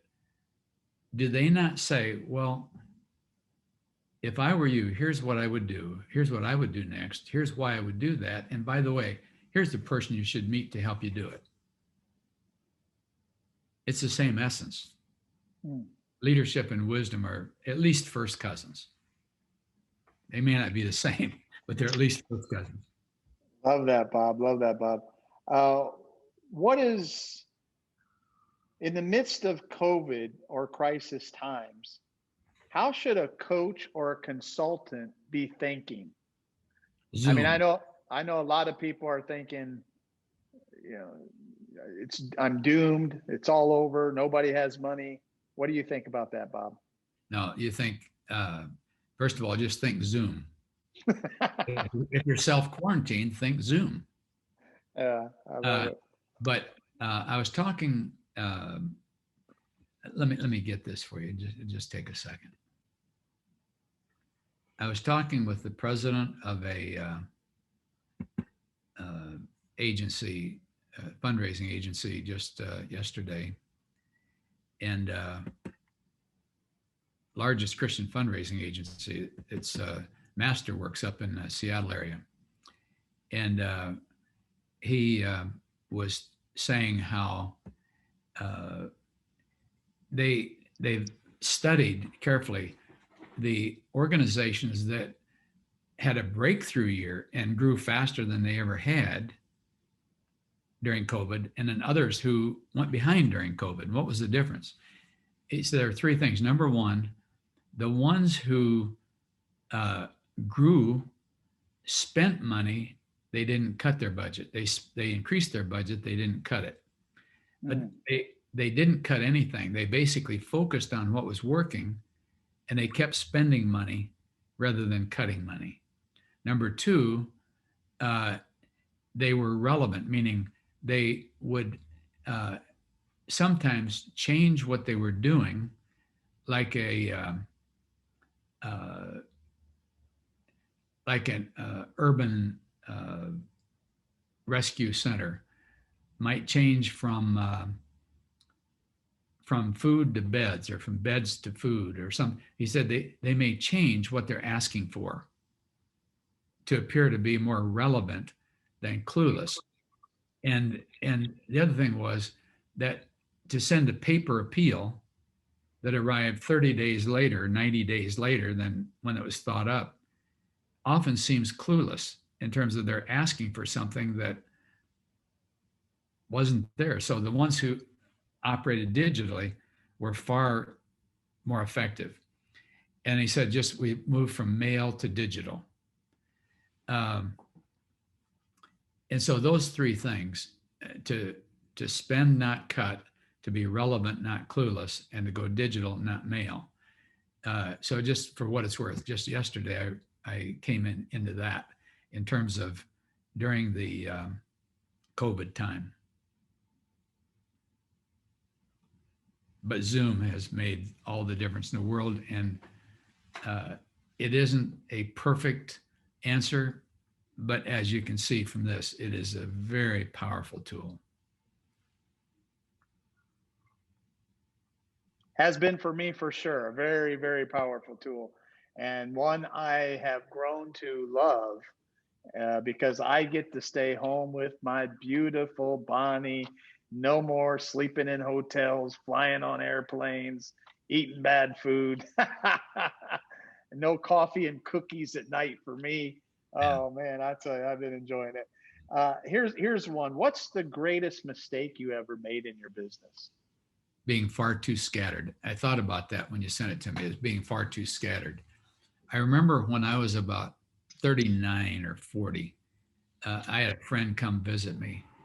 And I said, man, I am struggling financially. It's such a struggle financially. And he said, well, talk to me about it. So I talked to him about it. And he said, Bob, and at that point, he said, how much do you have to make a month to pay your bills? Just to pay your bills, not have lots of money for ice cream, but just to pay your bills. How much money do you need? And at that point, I said, $4,000. He said, Bob, until you've made $4,000, do not consider writing another book. Do not consider trying to find any speaking engagement. Don't try to consider doing anything other than, he said, what's your most reliable way of making money? I said, consulting. He said, don't consider doing anything other than consulting until you've made $4,000. Once you've made $4,000, I don't care if it's the first week, second week, third week, when you've made $4,000, you got that on the book, then you can go ahead and write a book and do whatever you want. But he said, you're spread way, way, way too thin. You're trying to do lots of stuff when you should be concentrating on your most reliable source of income. I love that. That's good. Thank you, Bob. I had one friend of mine, he says, I'm going to write 50 books in 2 years. I'm like, oh, I'm like, oh, wow. Okay, buddy. Um, the next one, you, a lot of people remember Peter Ducker, the great management guru. You were able to be mentored under him and spent time learning from him. What were three, say one, two, maybe three things that stuck out to you that you really grabbed on, of principles that he taught that changed you as a Yeah, young man? the the principle I've taught the most is a simple one. He said, once the facts are clear, the decisions jump out at you. Mhm. Once the facts are clear, the decisions jump out at you. The reason that our decisions aren't coming frequently is we don't have all the facts. We're still supposing, what if this, what if this? Well, we can't make a good decision because we really don't know the facts yet. He said, once the facts are clear, the decisions jump out at you. So if it's hard to make a decision, start listing your facts, both what we have and what's missing. Number two, when I went to that retreat with Peter, I saw myself as a generalist. I like seeing myself I like being a generalist. I like knowing a lot of things about a lot of things. One of the principles he taught us was find out what you do best and do it. And I argued with him in my mind, not personally, but I argued with him in my mind. I said, Peter, I'm a generalist. I don't want to get good at any one thing. A little bit like Janice was referring to a little bit ago, maybe. I don't want to be a specialist and do the same thing over and over. But about 3 or 4 months later, I thought, I was probably bored that day and thought, what could it hurt to try to define what you do best, right? So I made a list of the 10 things. This isn't going to sound very humble, but I made a list of the 10 things I felt I did at least fairly well. In my mind, didn't very well. Mhm. You can ignore that part. I'll take that, erase that from the recording, Keith. Okay. But, and then whenever your head's in a fog, a helpful tool is to go, what are the top 10? When you get the top 10, what are the top 3? And the top 3, what's number 1? That clears it's a fog cutter. So I did that, and I got to the top 3, and I went to a friend who was a good friend, and I said, I've been working on something. It's basically finding out of all the things I do well, what do I do best? I think I know you pretty well. I'd like to make a list of the 3 things you do best. You make a list of the 3 things you do best and the 3 things I do best. And let's compare notes. I got 3 out of 3 of his in the right order. He got 3 out of 3 of mine, but he said they were in the reverse order. He said, Bob, you say that you're a consultant and a communicator and a conceptualist. He said, those are the 3 that I put down. But he said, you got them in the wrong order. He said, your number 1 strength is you're a conceptualist and you're a communicator. That's what allows you to be a good consultant. And I thought, you know what? I'd never thought of it that way, but you're right. I'm a conceptualist. What I like to do is take blank sheets of paper and come up with ideas no one's ever seen before, thoughts no one's ever thought before that I knew of anyway. And a part of what you're going to find is that when you try to come up with your single greatest strength, it may be a word you've never seen before, never heard anyone talk about. I'm a conceptualist. I'd never known a conceptualist, never had anyone say they were a conceptualist. There probably are conceptualists, but I didn't know any of them. Another friend of mine said, I said, what do you do best? He said, I don't know. I said, well, we've got some time. Think about it. I don't know. Well, we're in no hurry. What do you do best? He finally got just upset. He said, I don't know. I said, we still have time. Only word that comes to my mind is piercer. I said, piercer, that's an interesting word. What does it mean? He said, I don't know. He said, just whatever problem comes up, I seem to have the ability to just pierce right through the middle of it. I said, Nathan Berkey, you are a piercer. I say, when you define what you do the single word that you do best, it may be a freeing exercise for you, even though it may be a word you've never heard anyone called. But I would encourage you to spend 10 minutes to an hour. You don't have to tell anyone what you come up with, but just reflect on, who am I? What of all the things I do well, whether anyone has seen it, believes it, agrees with it, no matter what do I feel I do best? And that came out of Drucker. And then the third thing, which is the most transferable thing, I use this all the time. And I'd like to come back to, is Cheryl still on the line? Yes, I am. Okay, Cheryl, I'd like to come back to something you said, or you were saying, in terms of how do I get started again? How to get my ball rolling again? How do I get like that? And I say, Drucker said this. He said, last year's unexpected success, I encourage you, write this down, whatever you do. Last year's unexpected success,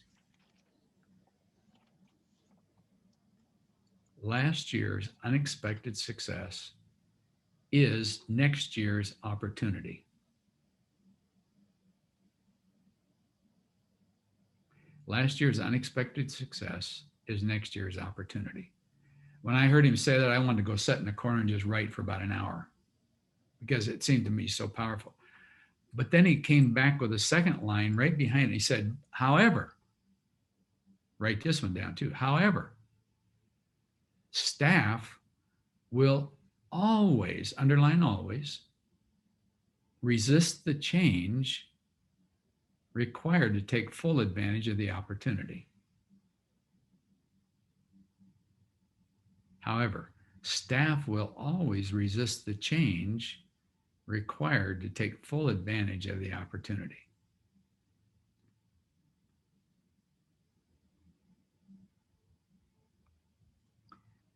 I've uncovered $1 million ideas, lots of them, with that one principle. Wow, thank you. Ask any client you've got that question. And some of them say, well, last year with COVID, it wasn't really a good idea. It wasn't our best year. As a matter of fact, it was really a down year. I say, yes, it was for many people. But let me ask you this. Was there anything that surprised you at how well it did? Well,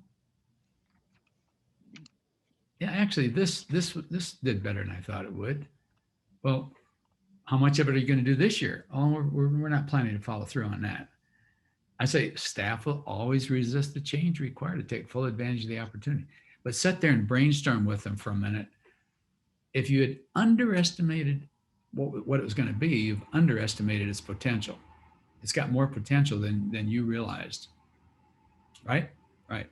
Okay. Then these questions. Number one is, what was unexpectedly successful? I've modified a little bit in the past, because that may be next year's future. It's the potential. Last year's unexpected success is opportunity for the future. Secondly, why am I or staff resisting the change? Number three, what would it take to take that idea times 10? Whether it's Ray, Angela, Dimitri, Jillian, Lexi, Charlotte, Cheryl, no matter who you are listening, Tanya, what was unexpectedly successful for you last year? And since you underestimated it, it's got more potential than you thought. What would it take to, just brainstorming now, what would it take to take that to times 10 next year? And then the fourth question is it conceivable this is not just a local idea? This could be a national idea. Number five, is it possible this is a global idea for the next 50 years? Isn't that interesting? But that all started with the conversation with Drucker, where he said last year's unexpected success is next year's opportunity. Wow. You have no idea. That was gold. That was gold for me, Bob. That was gold. And that'll be gold to all your clients, some more than others. But I'm telling you, it unlocks, it discovers, it finds incredible ideas for your clients, as well as you, Keith. All right. Many of my team members here, they don't know that you also consulted for James Dobson, who is a legend all on himself. Tell us one thing. I mean, you got to hang around him. You consulted with him. Tell us one thing you learned from him that was a game changer for you. He was my third or fourth client, and He was your third or fourth client? he was a client before Focus on the Family existed. And then when he basically said, Bob, we're thinking, this has been so helpful. We're thinking of forming an organization called Focus on the Family. Would you consider serving on the board? So I was on the board for 31 years. So I did hang around him a little bit. Wow. One of the things I found is that I had developed a model, which from observation said this: every person watching has a different combination of three things in terms of their orientation, what motivates them, what naturally energizes you. Ask yourself this, and again, you don't have to share this with anyone, but what percentage of you is naturally, not what people expect, not what your job requires, not what you've done the most of, but just naturally, what percentage of you is goal oriented? What percentage is problem oriented? And what percentage is opportunity oriented? I've had people say 100% opportunity. Bill Bright, I don't think he ever set a goal, and I don't think he ever focused on solving a problem. His Bill Bright, the guy that founded Campus Crusade, every waking minute of his was, what's the next opportunity to move us into the future? Josh McDowell, where's the opportunity? They don't, shockingly, a lot of leaders don't have goals at all. They wait for the opportunity, or and what I learned from Dobson was, we were at the Cheyenne Country Club in Colorado Springs, and I was explaining this new insight, the goals, problems, and opportunities. He said, well, Bob, you can see now why I've resisted every goal you've ever tried to get me to set. I'm very goal oriented, but he said, I've resisted every goal you've tried to get me to set, because he said, I'm 60% opportunity and 40% problems. I like to see an opportunity, grab it while it's there, and then solve the problems that creates. It was an interesting aha to realize that you don't have to have a single goal in your life. Now, what's the difference? A goal is adding something that's measurable. All three are measurable, by the way. They're all measurable, but they aren't all goals. A goal is adding something new. We want to buy this building. We want to start this game. We want to buy this car. We want to add these 7 staff. A goal is adding something. A problem is fixing something. We have a measurable priority to fix the air conditioning, to fix our staff problems, to fix the board relationships. Opportunity is to grab something we couldn't even see a month ago. We never dreamed it was there when we did our planning for the year, but it's come up in January of last year. How could anyone have dreamed that COVID was going to come around? That was an opportunity. I have friends who saw that as a tremendous opportunity to do testing. And recently they signed to do all the testing for both Disney and Walmart. That's what you call opportunity. Yeah, yeah. So basically ask yourself, what percentage of you by nature, ever since you've been a child, has been goal-oriented? You want to score points. What percentage of you is problem-oriented? You want to keep you're defensively oriented. You're thinking you want to keep things from happening wrong. You want to either solve problems or you want to prevent problems. And what percentage of you, by nature, again, is opportunity oriented, where you say, I don't want to set goals, they're boring. I don't want to fix problems, they're boring. Wake me when you got something interesting. When something comes by that could accelerate everything we're doing in one play, wake me up. That may be you. You're not lazy, you're simply goal oriented. I'm sorry, opportunity oriented. Now, here's another thing. If you say, Bob, I think I'm high percentage opportunistic. No, no, no, no. You're not opportunistic. That implies I will take advantage of you to get what I want. You're not opportunistic. You're opportunity oriented. Those are very, very different.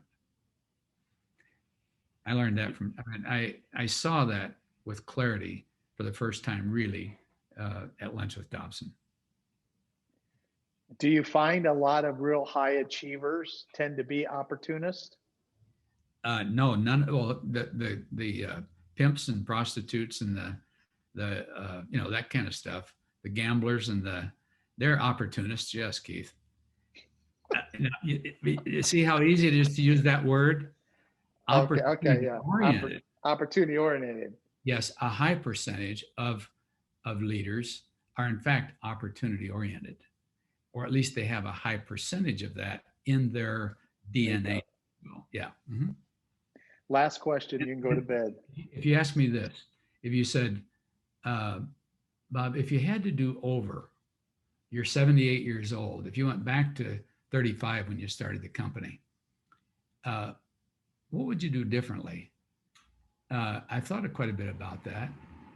And I would have forced myself to consider opportunity all the time because it never occurred to me. I'm goal oriented. I put on blinders to say, don't bother me with anything else. I'm going to reach that goal. I'm going to write that book. I'm going to do this or this. I put blinders on, and opportunities would come and go. I didn't even see them. So, by the way, if you have staff reporting to you,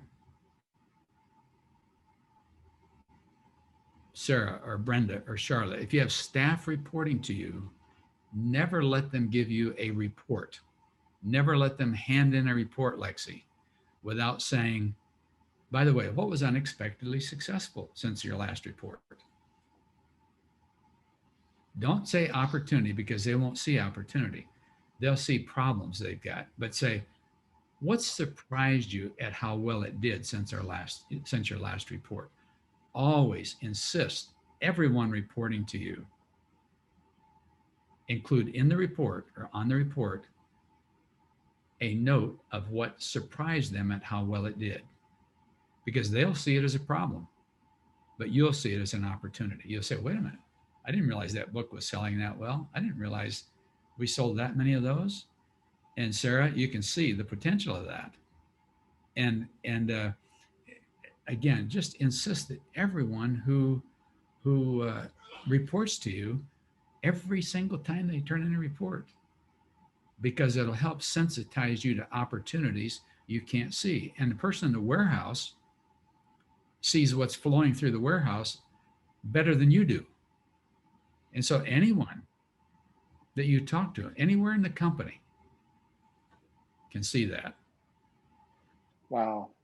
Let's give Bob a hand clap. He has gone on now for 2 hours straight without even looking at his notes. This has just been stuff that, years and years and years of experience and observation. And boy, thank you, Bob. Once again, we love you. Our tribe loves you. Isn't that right, everybody? We love Bobb Biehl. Thank you. And let's show him some love. If you guys go over and check out his website, buy one of his books. By the way, quick wisdom. You might want to sign up for Quick Wisdom. It's free. Comes out once a week. It's free. Just quick. It's just the latest thinking I have on something. And again, don't order it without putting your 30 for 30 Johnson 30 for 30 on any orders that you do, so you get the 30% discount.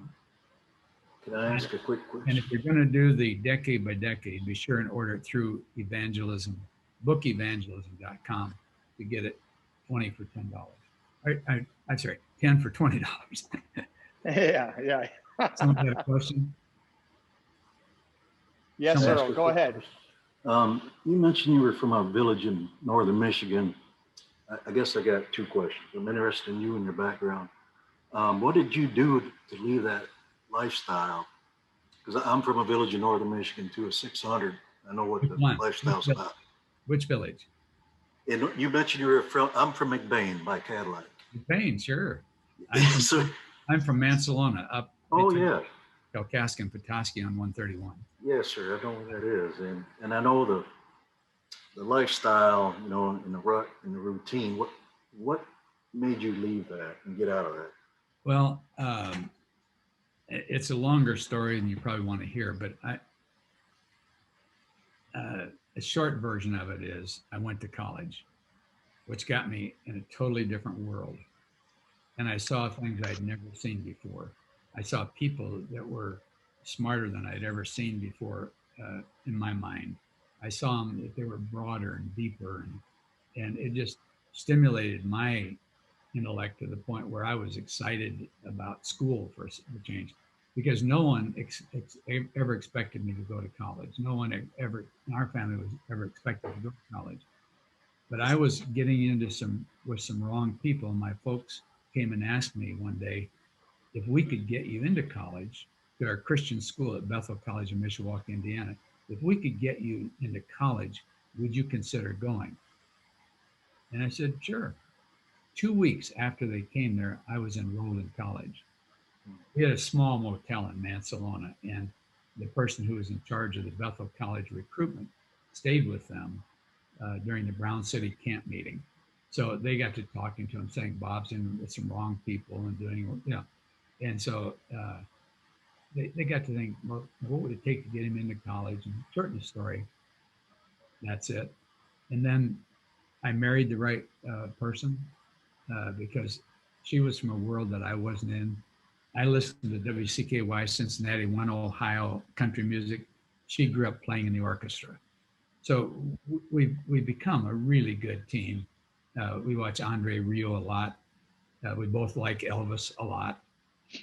She still listens to the orchestra. I still listen to country in the mornings in our separate sections of the house at a condominium. But that's a short version of how I escaped from there.